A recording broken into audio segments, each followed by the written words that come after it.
다들 오셨을까요?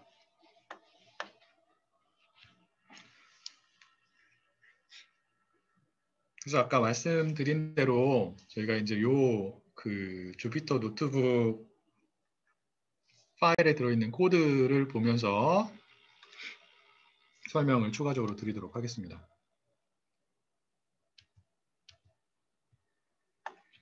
그래서 제가 오늘 오전에 보내드린 파일을 보시면 됩니다. 어제 전달을 해드린 파일이 아니라 오늘 오전에 제가 추가적으로 보내드린 주피터 노트북 파일이 있는데 그 파일을 보시면 되고요. 예죠. 그래서 DL Transfer Learning VGG16 Classifiers라고 하는 주피터 노트북을 일단 살펴보시고요. 네.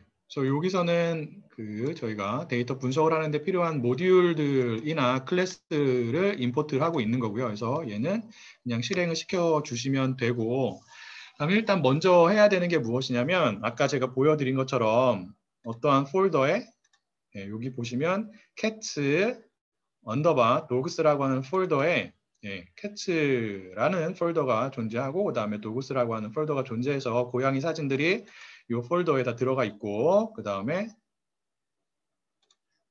강아지 사진들이 이 dogs라고 하는 폴더에다 들어가 있는 저장이 되어 있는 상태고요. 이러한 이미지들을 저희가 불러와야 합니다. 어디에서? 주피터 노트북 상에서 불러오는 게 여기서 하고 있는 거예요. 여기에서 이제 glob이라고 하는 펑션을 사용하게 되는데 glob이라고 하는 펑션은 별게 아니고요. 특정한 폴더에 있는 어떠한 파일들, 지금은 이미지 파일이 되는 거죠. 그러한 파일들의 경로를 생성해주는 역할을 합니다. 그래서 각각의 이미지 파일에 대한 경로를 이 glob이라고 하는 펑션을 사용해서 먼저 생성을 하고 그렇게 생성이 된 각각의 이미지 파일에 대한 경로를 이용해가지고 이미지 파일을 불러오는 거죠. 불러오고 있고요. 그리고 불러올 때 타겟 사이즈, 이미지의 사이즈를 지정을 해줍니다. 저희가 사용하고자 하는 사전 학습 모형이 어떠한 모형이기 때문에 VGG16 모형이기 때문에 VGG16 모형이 입력받는 형태로 크기로 사이즈를 조정을 해주는 거죠. 이렇게 224 곱하기 224로 변형을 시켜주는 거고요. 그 다음에 glob 펑션이 어떠한 값을 리턴을 하는지를 확인을 해보면 각각의 아까 말씀드린 것처럼 특정한 폴더에 저장이 되어 있는 각각의 이미지의 경로를 이런 식으로 리턴을 해줍니다. 그래서 이 경로를 이용해서 각각의 이미지를 읽어오는 거고 그리고 numpy라고 하는 모듈에서 제공이 되는 asArray라고 하는 펑션을 이용해서 이미지들의 데이터를 숫자, 어레이 형태로 변환을 시켜줍니다. 그래서 그 결과를 여기 vector라고 하는 변수를 만들어서 저장을 한 거죠.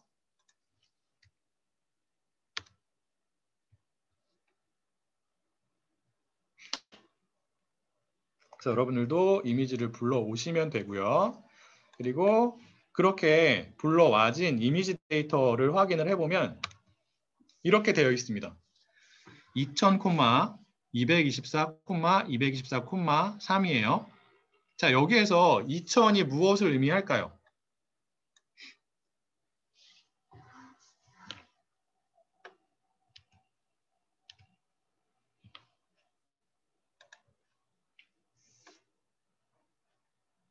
잠시만요.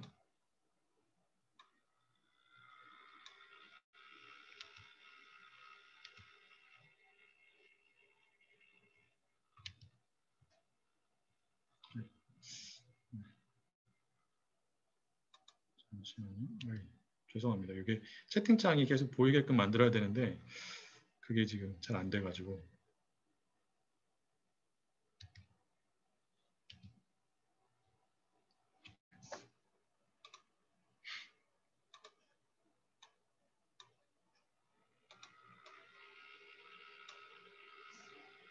그래서 요 2000이 지금 답변 주신 것처럼 이미지의 수를 의미합니다. 그래서 보시면 어떠한 폴더에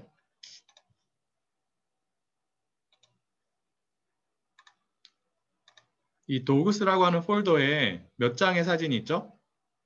여기 보면 1000장의 사진이 있고요. 그 다음에 역시나 마찬가지로 cats라고 하는 폴더에 고양이 사진 1000개가 저장이 되어 있습니다. 그리고 요 뒤에 있는 224, 224, 3은 무엇을 의미하냐면 각각의 이미지가 3차원 형태의 데이터로 지금 저장이 되어 있다는 것을 의미하는 거예요. 그래서 각각의 이미지가 224 곱하기 224 곱하기 3의 형태로 저장이 되어 있는 겁니다. 그 다음에 우리가 일단 무엇을 불러와야 되냐면 우리가 사용하고자 하는 사전학습 모형을 불러와야 합니다. 여기에서는 무엇을 사용을 한다고요? BGG 16을 사용을 한다라고 제가 말씀을 드렸고 얘를 불러오는 방법은 어제 저희가 공부했던 방법과 동일합니다. 그래서 이런 식으로 불러오시면 되고요. 자, 일단은 이 include underbar 탑이라고 하는 파라미터의 값을 true라고 지정을 하고 사전학습 모형을 불러왔습니다. 그래서 얘를 true로 지정을 하면은 어떠한 부분까지 포함이 돼가지고 저희가 모델을 임포트를 하는 거예요. 다운로드를 받는 거예요. 사전학습 모형이 갖는 탑 부분. 자, 탑 부분이 어떠한 부분이라고 제가 말씀을 드렸냐면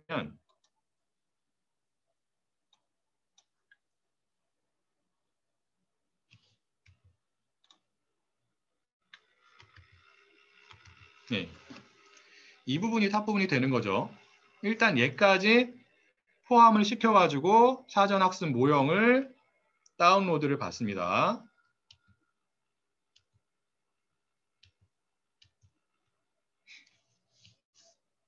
자, 그래서 보시면 어제 한번 확인했던 거예요. 이런 식으로 생겼어요. 불러와야겠죠.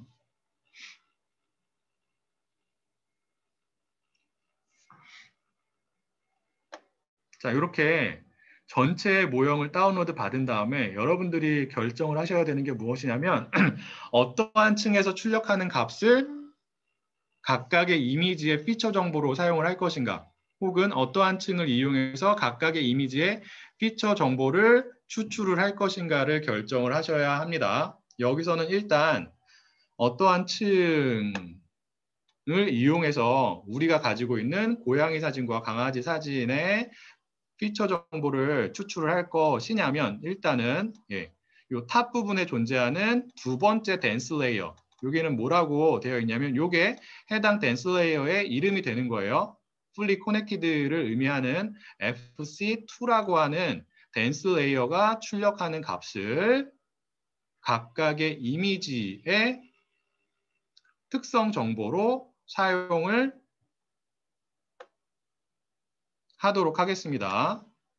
자, 이 FC2라고 하는 레이어가 출력하는 값을 여러분들이 각각의 이미지에 대한 특성 정보를 활용을 하기 위해서는 이 전체 모형에서 어떤 부분?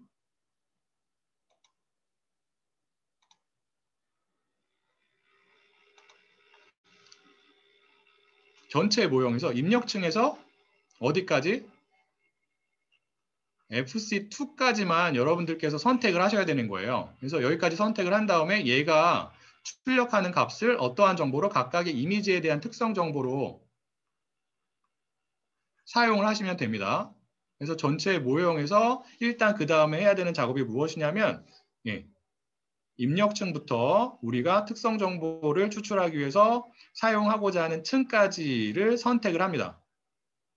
그래서 모형의 일부를 선택을 하게 되는데 모형의 일부를 선택하기 위해서 사용하는 방법이 무엇이냐면 여기 나와 있는 방법이에요. 보이시나요? 그래서 모델이라고 하는 클래스를 사용을 합니다. 이 클래스를 사용해서 입력층부터 이 첫 부분이 입력층에 대한 부분이에요.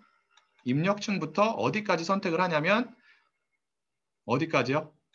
FC2까지 선택을 합니다. 그래서 이 부분이 FC2를 선택하는 부분이에요. 그리고 그 결과를 어디에 저장을 하냐면 이 모델이라고 하는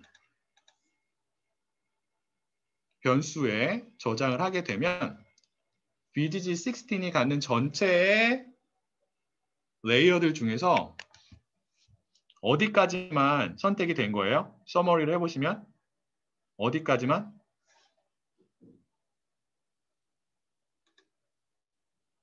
FC2까지만 선택이 된 거예요. 어디서부터? 입력층부터.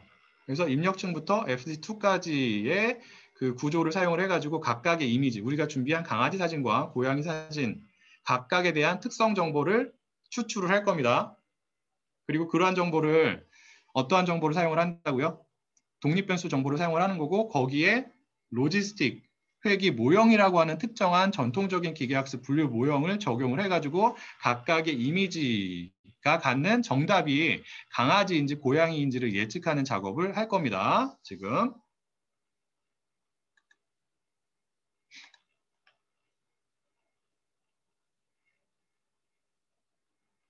자, 그래서 FC2라고 하는 특정한 레이어가 출력하는 값을 우리가 어떻게 얻을 수 있냐? 이 모델이 어떠한 부분까지만 가지고 있다고요? 여기 나와 있지만 원래의 VGG16이라고 하는 사전학습 모형이 갖는 전체의 레이어들 중에서 F2까지만 가지고 있습니다. 이 모델이라고 하는 변수 안에. 그래서 그 변수가 제공을 하는 predict라고 하는 펑션을 사용하게 되면 이 FC2라고 하는 해당 변수가 가지고 있는 마지막 레이어에 해당하는 FC2가 출력하는 값을 우리가 추출을 할 수가 있습니다.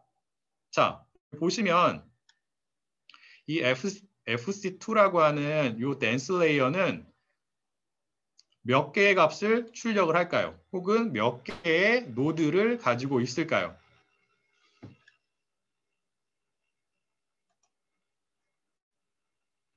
자, 이 구조를 보시면 여러분들이 아실 수가 있어요. 요거죠. FC2에 대한 그 아웃풋 결과가 4096이에요. 그 얘기는 무엇이냐면 이 FC2라고 하는 댄스 레이어는 노드가 몇 개 존재하는 층이 되는 거예요. 4096개 존재하는 층이 되는 겁니다. 그리고 각각의 층에서 하나의 값이 출력이 되는 거예요. 맞아요? 그렇기 때문에 이 FC2를 통해서 출력되는 값의 수가 요 4096이 되는 거예요. 맞나요?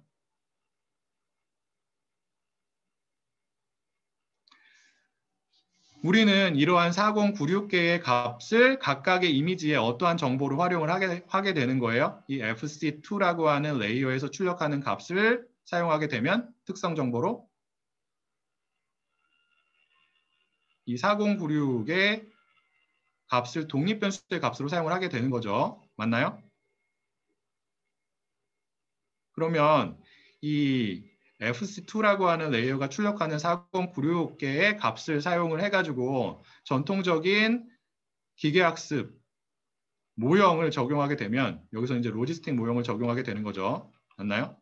로지스틱 모형을 적용하게 되면 해당 로지스틱 모형에 존재하는 독립변수의 수가 몇 개인 것이 되는 거예요. 자, 로지스틱 모형을 다시 한번 써보면 이렇게 됐죠. 1일 확률이. 여기서 G가 어떻게 됐어요? B0 플러스 B1, X1 플러스 B2, X2 쭉 한다고요. 독립변수의 수만큼.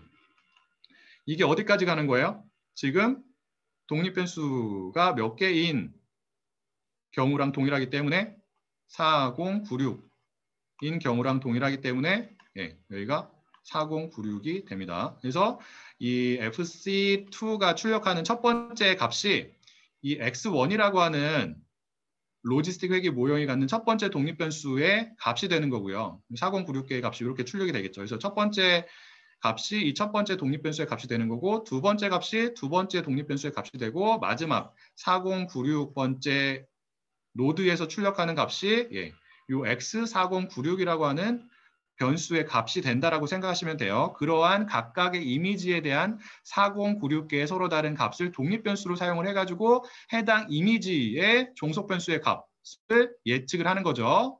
여기에서는 종속변수가 취할 수 있는 값이 몇 개인 상황이에요? 종속변수. 지금 우리가 다루고 있는 예제 데이터에서는 종속변수가 취할 수 있는 값이 2개인 경우죠. 무엇과 무엇?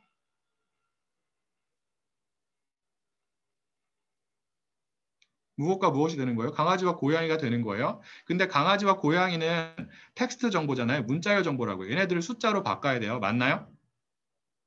그래서 여기서는 고양이를 1로 표현을 할 거고요. 1이 고양이에요. 그리고 0을 강아지로 표현을 할 겁니다. 그러면 종속 변수가 1인 이미지, 관측치가 몇 개가 있는 거예요? 캣츠라고 하는 폴더 안에 몇 개의 이미지가 있죠? 아까 제가 보여드렸죠? 1000개가 있는 거고 종속 변수의 값이 0인 이미지가 역시나 마찬가지로 1000개가 있는 겁니다. 맞나요? 자, 그렇게 하시면 되고요.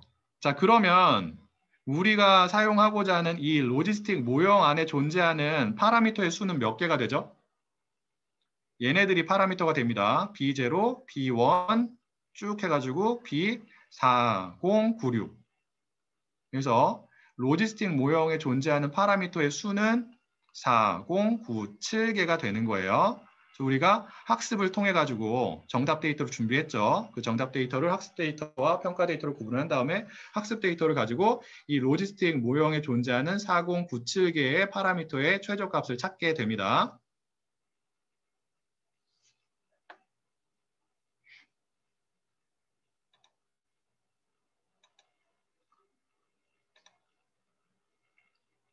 그래서 predict를 하게 되고요. 그 다음에 여러분들이 반드시 하셔야 되는 작업 중에서 어떤 게 있냐면 이게 있어요.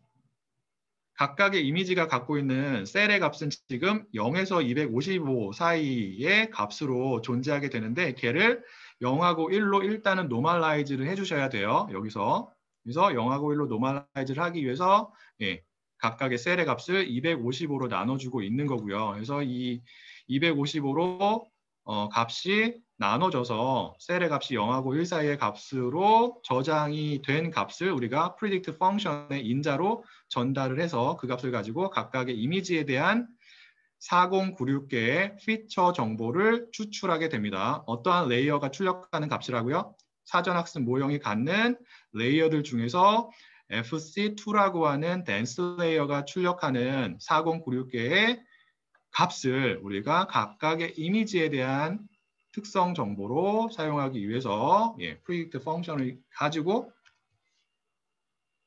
값을 추출을 하는 거죠.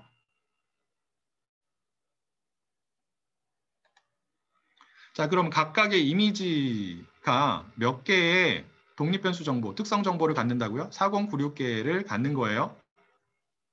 맞나요? 그게 어디 나와 있어요? 여기 나와 있죠, 보면. 이 부분. 그래서 2000,4096으로 되어 있는데 이게 무슨 뜻이에요? 각각의 이미지가 몇 개의 값을 갖고 있다? 4096개의 값을 갖고 있다라는 거예요. 그래서 이 값을 우리가 독립변수 정보로 사용을 합니다. 자, 그 다음에 종속변수를 만들어야 되잖아요. 아까 말씀드린 것처럼 고양이를 1로 표현을 하고 강아지를 0으로 표현을 할 겁니다. 그리고 고양이 사진이 1000장이 있고 강아지 사진이 역시나 마찬가지로 1000장이 있기 때문에 우리가 종속변수의 값을 간단하게 이런 식으로 생성할 수 있어요. 그래서 지금 1의 값을 1000개를 생성을 한 거고요. 0의 값을 1000개를 생성을 한 겁니다. 그래서 1이 고양이가 되는 거고 0이 강아지가 되는 거죠. 왜 이 1을 먼저 입력을 하냐면 고양이 폴더에 있는 사진들을 먼저 불러왔기 때문에 그렇습니다. 앞에서 글럽이라고 하는 펑션을 가지고 우리가 캣츠라고 하는 폴더에 있는 고양이 사진들과 그 다음에 도그스라고 하는 폴더에 있는 강아지 사진들을 불러왔는데 그 순서를 보시면 캣츠라고 하는 폴더에 있는 고양이 사진들을 먼저 불러왔기 때문에 여기에 1의 값을 먼저 1000개를 생성을 하는 거고 그 다음에 강아지 사진 1000개에 대한 값을 0이라는 값으로 생성을 이렇게 하는 거예요. 그래서 그러한 값들을 레이블즈라고 하는 변수에 저장을 한 거죠. 그래서 이 변수를 확인을 해보면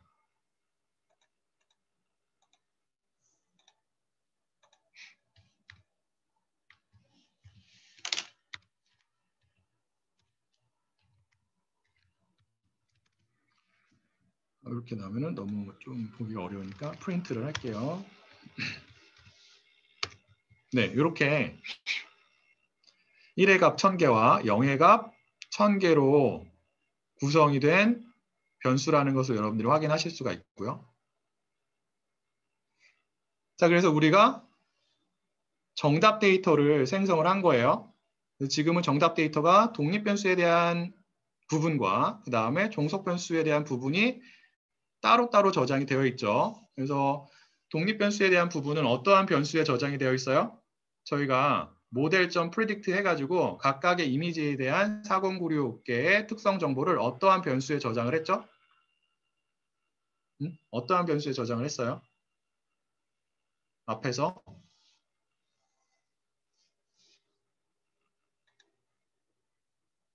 위로 올라가 보시면 어떠한 변수냐면 여기 vectors라고 하는 변수에 각각의 이미지에 대한 특성 정보, 즉 독립변수 정보를 저장을 한 거고요.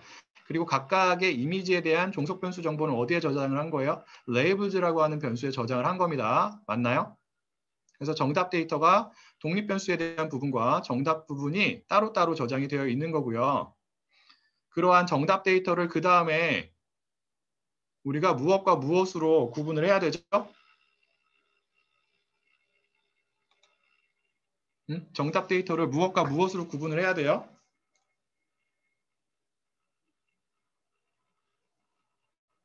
학습 데이터와 평가 데이터로 구분을 해야 되는 거예요. 학습 데이터를 이용해서 어떠한 모형에 존재하는 파라미터의 값을 학습을 한다고요?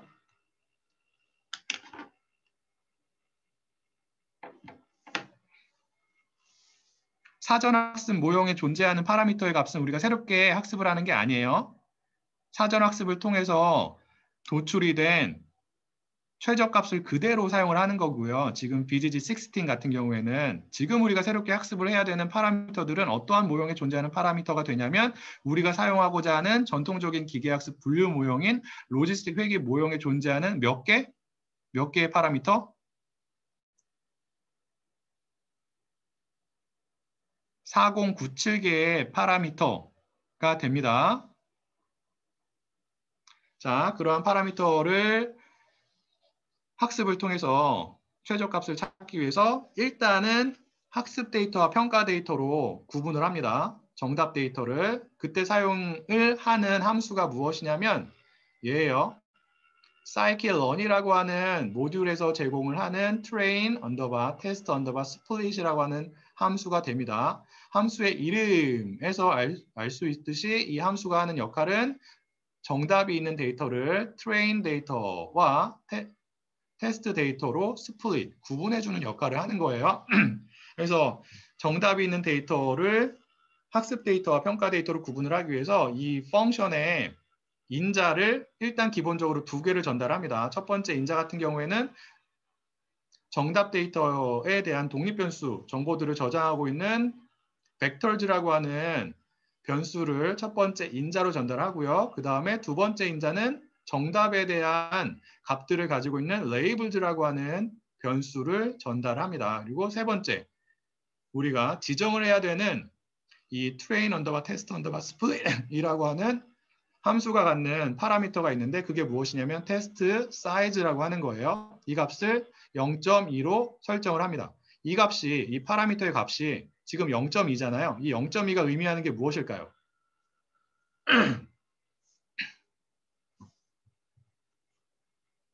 이 0.2가 의미하는 게 뭐예요? 여러분들이 한번 예측을 해보세요. 그렇죠. 테스트 사이즈라고 하는 파라미터의 값이 0.2이기 때문에 정답이 있는 전체 데이터 중에서 몇 퍼센트를 20%를 무슨 데이터로? 평가 데이터로 사용하겠다는 뜻이에요. 아시겠죠? 그 얘기는 뭐예요? 나머지 80%를 어떠한 데이터로 사용을 한다고요? 학습 데이터로 사용을 하는 거죠. 자, 그러면 우리가 정답 데이터로 2000장의 이미지를 갖고 있잖아요. 맞나요? 이 중에서 몇 퍼센트를? 20%를 평가 데이터로 사용을 하는 거기 때문에 400장을 평가 데이터로 사용을 하는 거고요. 나머지 1600장을 어떠한 데이터로? 학습 데이터로 사용을 하는 겁니다. 이 펑션이 어떻게 작동을 하는지 이해가 되셨을까요?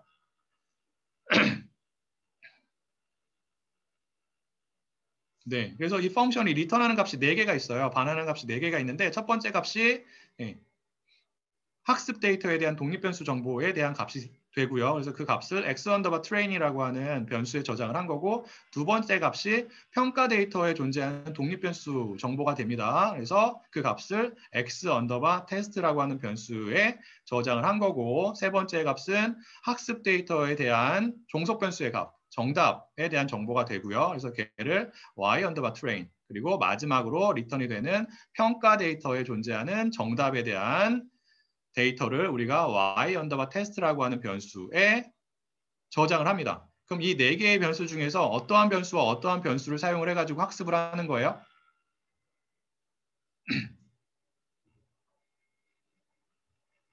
학습 데이터를 가지고 학습을 하기 때문에 xtrain과 ytrain이라고 하는 변수에 저장이 되어 있는 데이터를 사용해서 학습을 하고요. 그리고 무엇과 무엇을 이용해서 xtest와 ytest라고 하는 변수에 저장이 되어 있는 데이터를 이용해서 평가를 하게 됩니다.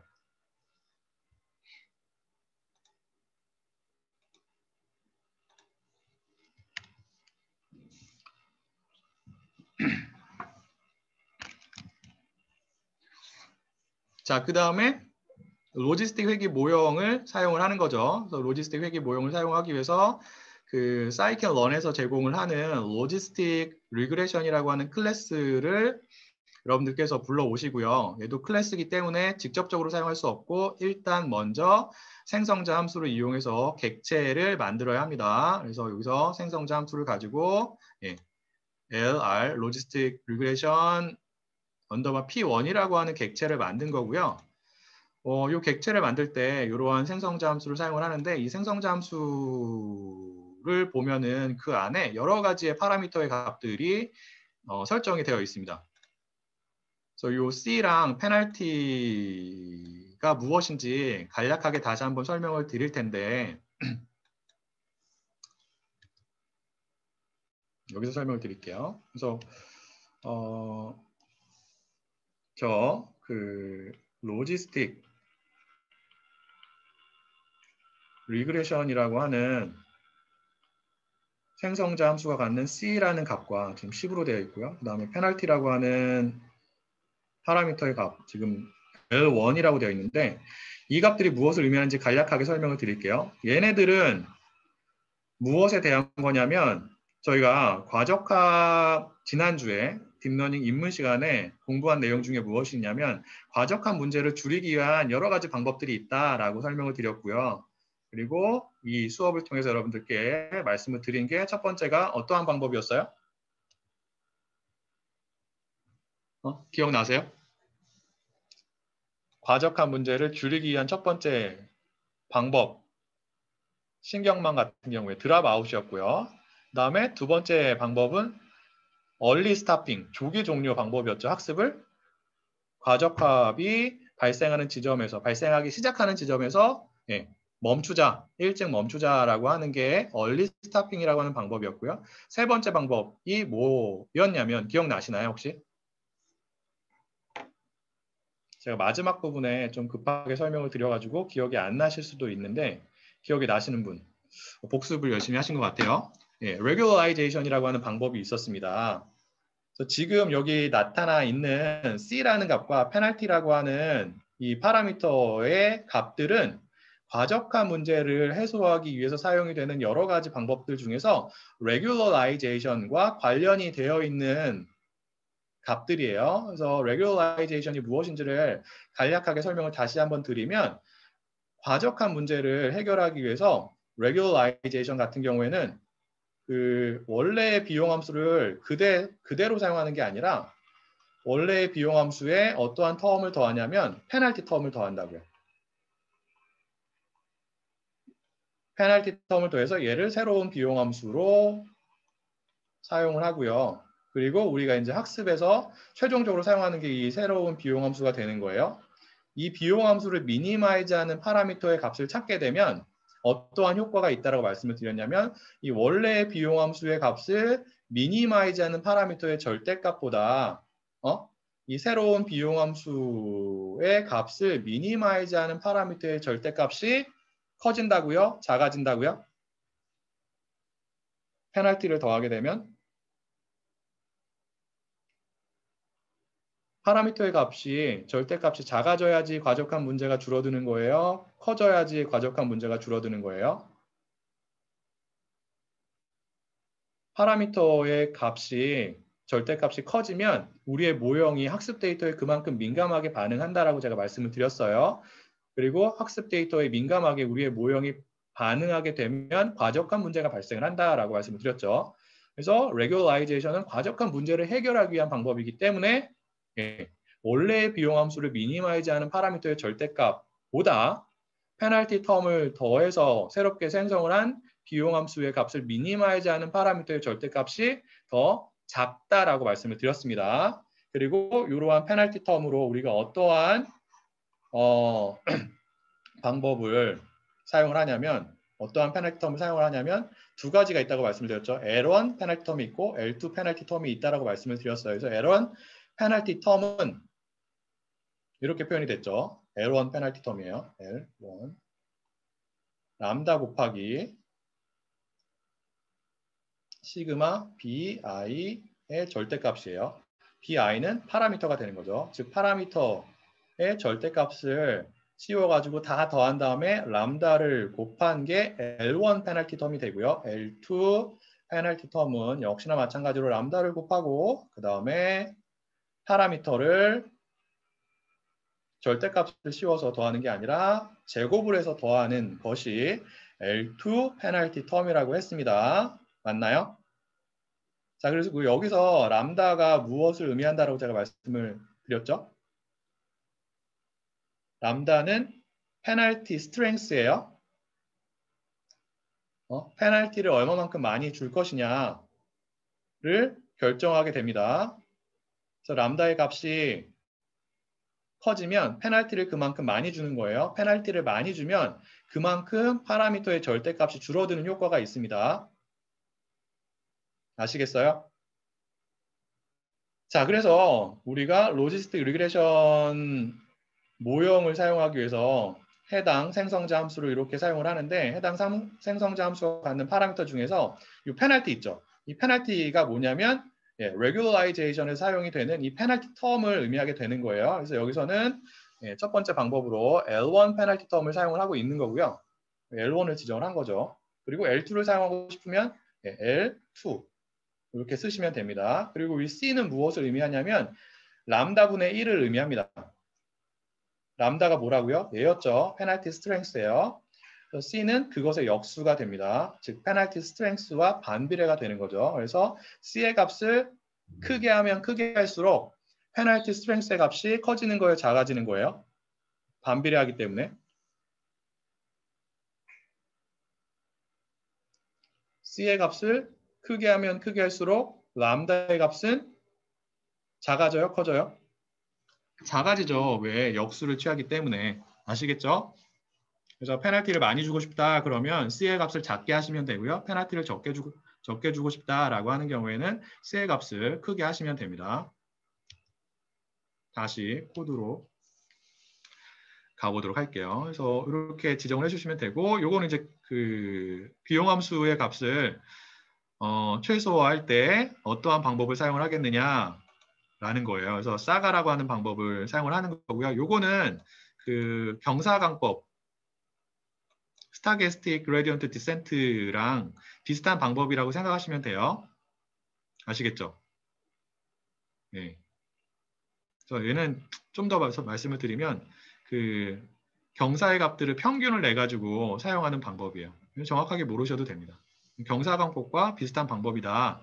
경사광법과 비슷한 방법을 사용을 해가지고 비용함수를 최소로 하는 파라미터의 값들을 찾는다. 그리고 이 max iteration이라고 하는 max iter 파라미터는 무엇을 의미하냐면 학습을 위해서 우리가 파라미터의 값들을 몇 번 업데이트 할 것이냐를 결정을 하는 거예요. 여기서는 그냥 1000이라고 넣었습니다. 사실 이거보다 더 크게 해야 되는데 이거를 크게 하면 할수록 시간이 오래 걸리기 때문에 여기서는 1000이라고 넣었는데 지금 시간이 그렇게 많지 않아서 500이라고 할게요. 그리고 이렇게 이제 객체를 만든 거고 객체를 만든 다음에 우리가 어떠한 펑션을 가지고 학습을 하게 되냐면 fit 펑션을 가지고 학습을 합니다. 어떠한 데이터에 대해서 학습 데이터에 대해서, 그래서 학습 데이터에 대한 독립 변수가 아까 말씀드린 것처럼 x_train이라고 하는 변수에 저장이 되어 있고요. 그 다음에 학습 데이터에 존재하는 종속 변수에 대한 데이터가 y_train이라고 하는 변수에 저장이 되어 있어서 걔네들을 fit 펑션의 인자로 전달을 하고요. 학습을 하는 거고, 그 다음에 여기는 이제 어떠한 코드까지 같이 넣었냐면 평가하는 코드까지 넣은 거예요. 그래서 스코어라고 하는 펑션을 사용해서 평가 데이터에 대해서 모형의 성능을, 학습의 결과로 도출이 된 모형의 성능을 평가를 하게 됩니다. 여러분들 한번 돌려보세요. 시간이 조금 걸릴 거예요.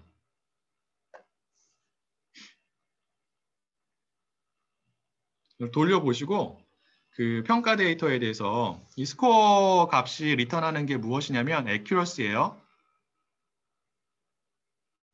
즉 전체의 그 이미지들에 대해서 어디에 존재하는 평가 데이터에 존재하는 전체의 이미지들에 대해서 몇 개가 있다라고 말씀을 드렸죠. 평가 데이터에 400개의 이미지가 있다고 말씀을 드렸어요. 그래서 그러한 전체의 400개의 이미지들 중에서 몇 개에 대한 종속 변수를 정확하게 예측했는지에 대한 값, 즉 accuracy의 값이 이 스코어 펑션이 리턴하는 값이 됩니다.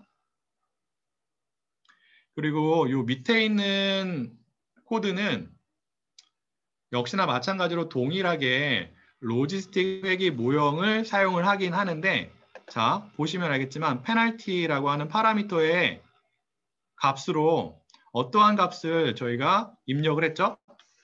지정을 했어요.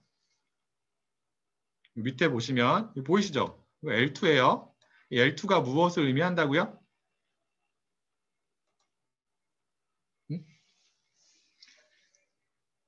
과적한 문제를 해소하기 위한 방법으로 regularization 방법을 사용하는 경우에 원래의 비용 함수에 페널티 텀을 더하게 되는데 어떠한 페널티 텀을 더할 것이냐를 결정하는 역할을 한다고 제가 말씀을 드렸죠. 그래서 이 앞에서는 L1 절대값, 파라미터들의 절대값을 더해주는 방법을 사용을 한 거고요. 여기서는 L2 방법을 쓴 겁니다. L2 방법은 절대값이 아니라 각각의 파라미터를 제곱을 한 다음에 더해가지고 페널티 텀으로 사용하는 방법이에요. 얘도 한번 돌려보세요. 결과가 얼마가 나오는지. 자, 여러분들 요 위에 있는 L1 페널티 텀을 사용한 로지스틱 리그레션 모형의 결과가 얼마가 나왔어요? 얼마가 나오셨나요?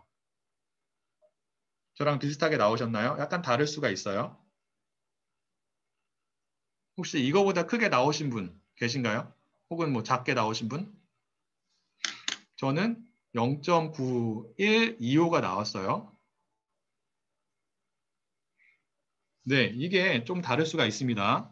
왜냐하면 그 앞에서 설명한 정답 데이터를 학습 데이터와 평가 데이터로 구분할 때 사용했던 train 언더바 test 언더바 split이라고 하는 펑션이 있었죠. 얘가 정답 데이터를 랜덤하게 학습 데이터와 평가 데이터로 구분을 하기 때문에 여러분들의 결과와 저의 결과가 다를 수가 있습니다. 그리고 여러분들은 이 두 번째 방법도 한번 사용을 해보세요. 그래서 이 코드를 돌려보시고 결과가 어떻게 나오는지를 확인해 보시면 되고요.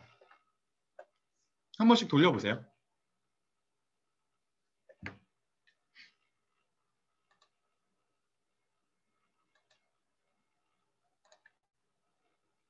저도 한번 돌려볼까요? 또 시간이 걸리기 때문에 저는 돌리지 않겠습니다. 자, 이 밑에 있는 부분은 어떠한 코드를 담고 있냐면 제가 말씀드린 그 분류의 문제에 적용이 될 수 있는 다른 종류의 전통적인 기계학습 모형들에 대한 코드가 들어 있습니다. 요거는 그냥 간략하게 언급만 하고 넘어갈게요.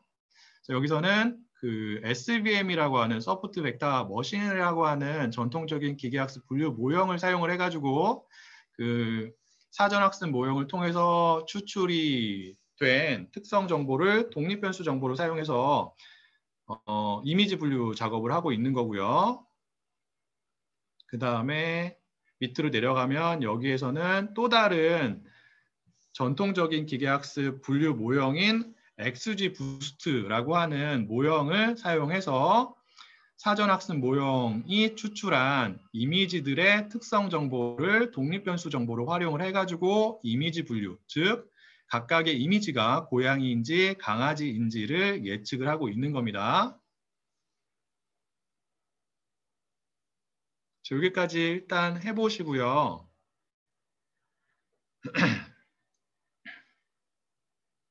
해보셨나요? 한 번씩?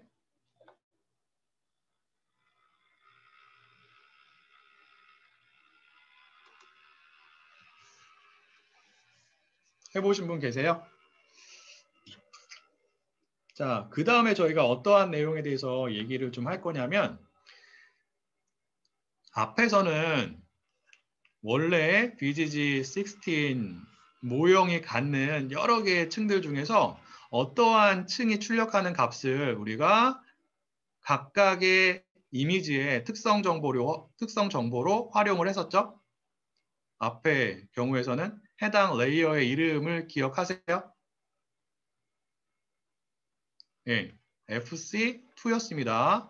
얘는 마지막에 존재하는 층인 출력층 바로 직전에 있는 댄스 레이어였어요. 그래서 얘가 4096개의 값들을 리턴을 했었고요. 출력을 했었고요. 그 앞에 또 어떠한 레이어가 있었냐면 기억이 나실지 모르겠지만 F1이라고 하는 레이어가 있었습니다. 얘도 탑 부분에 존재하는 또 다른 댄스 레이어예요. 올라가 볼게요.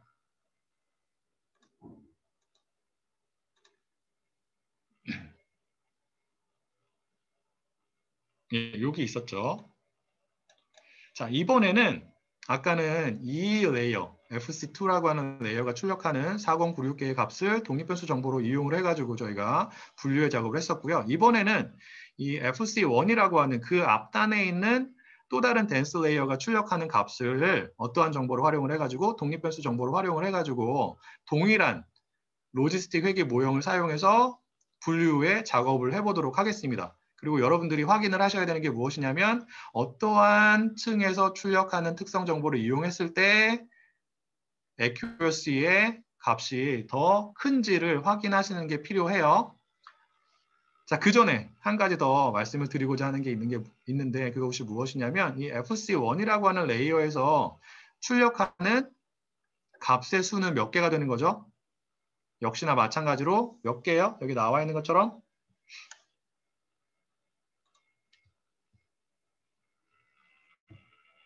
FC1이라고 하는 레이어가 몇 개의 특성 정보를 출력을 하는 거죠. 4096개의 특성 정보를 출력을 하는 겁니다. 그래서 FC1이라고 하는 레이어가 출력하는 각각의 이미지에 대한 4096개의 값들을 각각의 이미지에 대한 독립변수 정보로 사용을 해가지고 거기에 로지스틱 회계 모형과 같은 전통적인 기계학습 분류 모형을 적용을 하시면 돼요. 똑같이. 저 밑으로 내려가 보죠.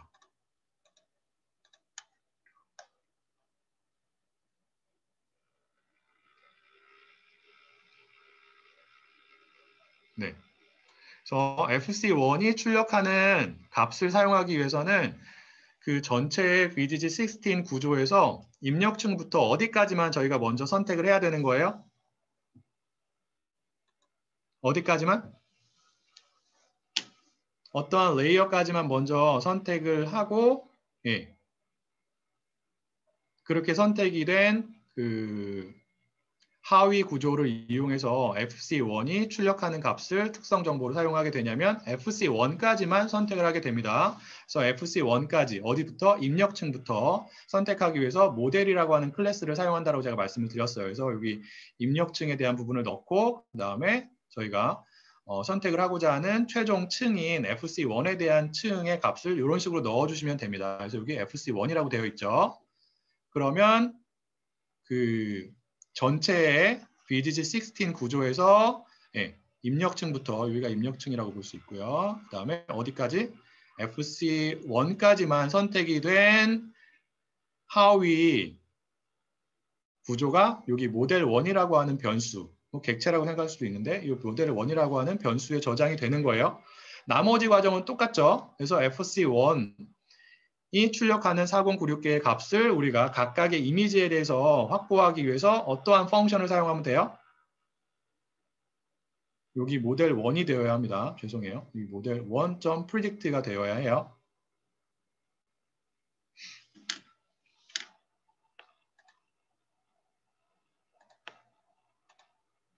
여기 모델 1이 되어야 하는 거죠. 그래서 predict라고 하는 펑션을 사용을 해가지고 FC1 레이어가 출력하는 각각의 이미지에 대한 4096개의 값을 확보를 하고요. 그 값을 여기 vectors1이라고 하는 변수에 저장을 합니다. 역시나 마찬가지로 앞에서 했던 것처럼 predict 펑션의 인자로 각각의 이미지에 대한 그 피처 그 이미지에 대한 정보를 입력을 하는데 값을 255로 나눠가지고 0하고 1 사이로 노멀라이제이션을 한 다음에 그 결과를 predict 펑션의 인자로 전달을 해야 되는 거죠. 그 다음에 여기서는 어떠한 작업을 하고 있는 거예요? train 언더바 test 언더바 split 펑션을 사용을 해가지고 어떠한 작업을 하고 있죠? 정답이 있는 데이터를 그 정답은 지금 vectors1이라고 하는 변수에 저장이 되어 있습니다. 맞나요? 그리고 labels라고 하는 변수에 종속 변수의 값들이 저장이 되어 있고요. 그래서 정답 데이터를 train 언더바 test 언더바 split 펑션을 사용해서 앞에서 했던 것과 마찬가지로 전체 정답의 80%는 학습 데이터로 사용을 하는 거고 나머지 20%는 평가 데이터로 사용을 하게 됩니다.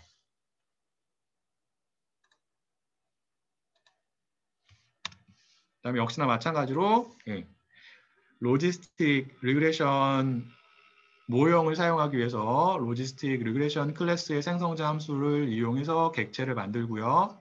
그리고 여기 나와 있는 것처럼 앞에서 설명을 드린 것과 마찬가지로 L1 페널티 텀을 사용을 합니다. 그래서 얘를 돌려볼게요. 여기서 500으로 하죠.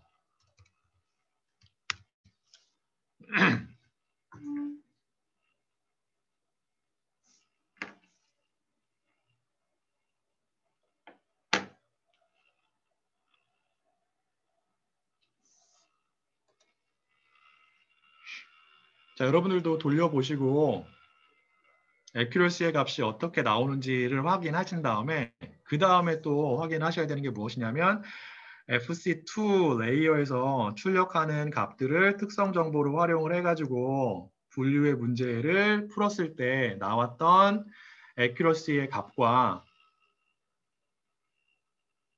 지금 FC1이라고 하는 또 다른 레이어를 사용해서 특성 정보를 추출하고 그 정보를 이용해서 분류 문제를 푼 경우에 나오는 애큐러시의 값이 어떻게 다른지 비교를 한번 해보세요.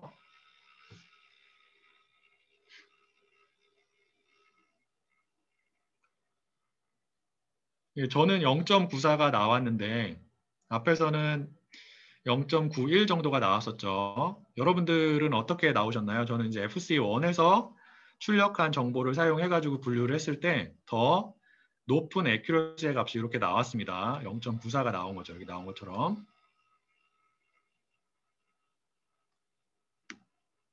여러분들도 더 크게 나오셨나요? 아니면 더 작게 나오셨나요? 돌려보신 분들.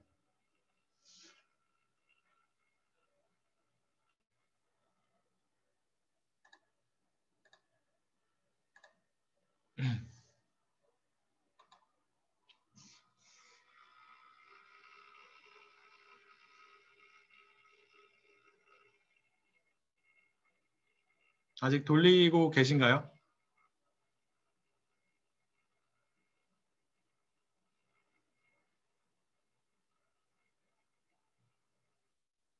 이 결과 나오신 분들 있으세요?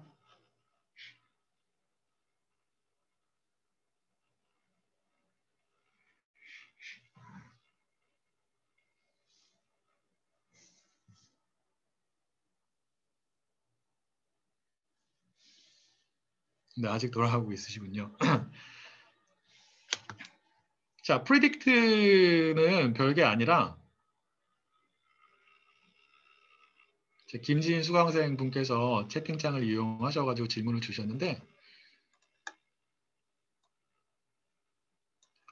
자, 이 predict 펑션은 별게 아니라요.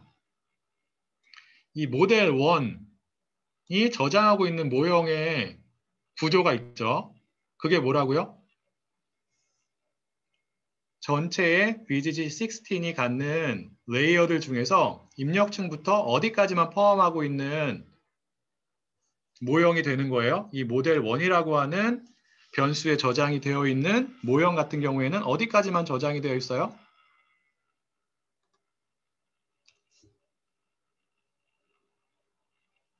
FC1까지만 저장이 되어 있다고요. 거기에 predict라고 하는 펑션을 적용하시면 어떠한 층에서 각각의 이미지에 대해서 출력하는 값이 출력이 되는 거예요. FC1층에서 출력하는 값이 결과값으로 리턴이 되게 됩니다.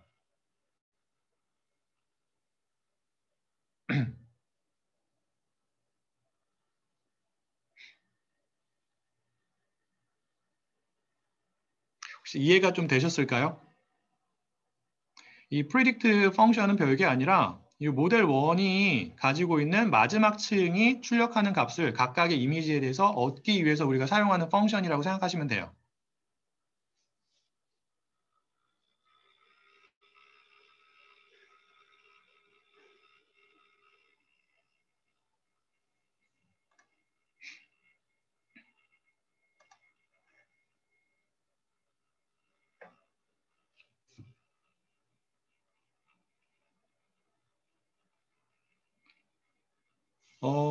그 조유빈 수강생분께서 채팅창을 이용해서 질문을 주셨는데, 그 모델.predict 펑션을 사용을 해서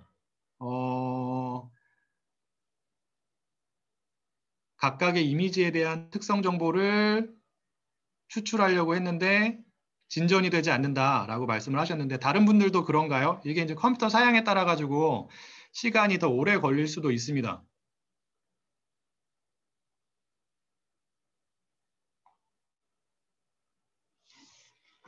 아, 그러세요?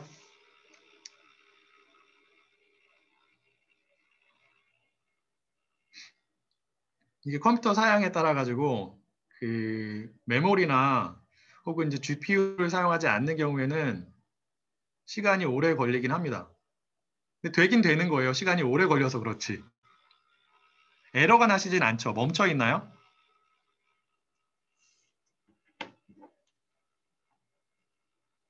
아, 멈춰 있어요. 아,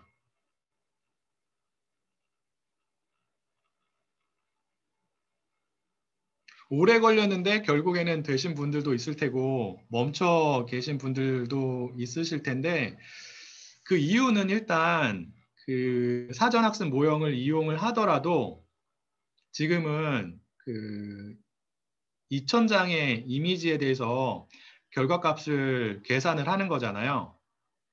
그러한 계산을 하는데 많은 양의 컴퓨팅 파워가 필요하기 때문에 컴퓨터 사양이 그렇게 이제 좋지 못한 경우에는 시간이 오래 걸리고, 경우에 따라서는 컴퓨터가 다운이 되는 그 안 좋은 상황이 벌어지기도 하는 거죠.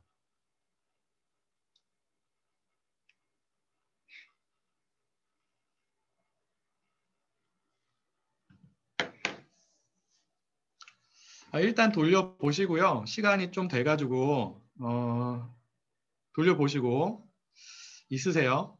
그리고 돌려보신 분들은 한 10분 정도의 쉬는 시간을 갖도록 하겠습니다.